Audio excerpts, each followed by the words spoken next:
স্বামী স্ত্রীর সম্পর্কটা একটা জান্নাতি সম্পর্ক। এই সম্পর্কটা যদি সুন্দর হয়, ওই পরিবারটাতে সুখ শান্তিতে ভরপুর হয়ে যায়। হযরতে আয়েশা সিদ্দিকা বলেন যে আমার ঘরে দামি ফার্নিচার ছিল না, আমার ঘরে অর্নামেন্টস ছিল না, আমার ঘরে ভালো ফার্নিচার বাসন কুসন ছিল না, কিন্তু আমার ঘরটা সুখ শান্তিতে ভরপুর ছিল।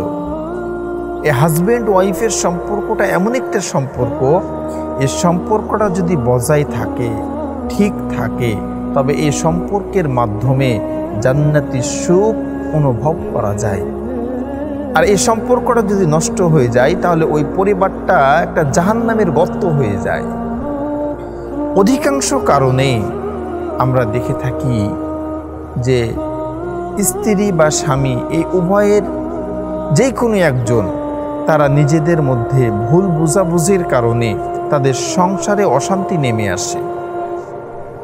ভুল বোঝাবুঝি, একে অপরকে আমরা বুঝতে পারি না, একে অপরকে সম্মান দিতে জানি না, একে অপরের মর্যাদা করতে পারি না।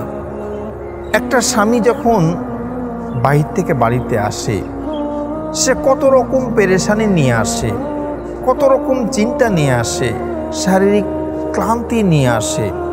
ওই স্বামী যখন বাড়িতে আসে, সে চায় যে তার স্ত্রী হাসি মুখে এসে তার সঙ্গে কথা বলুক, তার পাশে বসুক, তার কষ্টের সে ভাগিদার হোক। কিন্তু বিষয়টা খুব দুঃখজনক যে স্বামীরা যখন বাড়িতে আসে, আমাদের মা বোনেরা তার খোঁজ খবর না নিয়ে আগেই তারপরে বিভিন্ন রকম খোঁচা মারা কথা এবং কষ্টদায়ক কথা বলে, যার কারণে স্বামীর মনে খুব কষ্ট পায়। আর এই কারণেই অধিকাংশ সংসারে অশান্তি হয়। পক্ষান্তরে অনেক স্বামী আছে যারা স্ত্রীদেরকে সম্মান দিতে জানে না, স্ত্রীর প্রাপ্য সম্মান তাদেরকে করে না। এটাও খুব কষ্টদায়ক একটি বিষয়। এজন্য আমাদের উভয়ের সম্পর্কর গুরুত্বটা বোঝা লাগবে।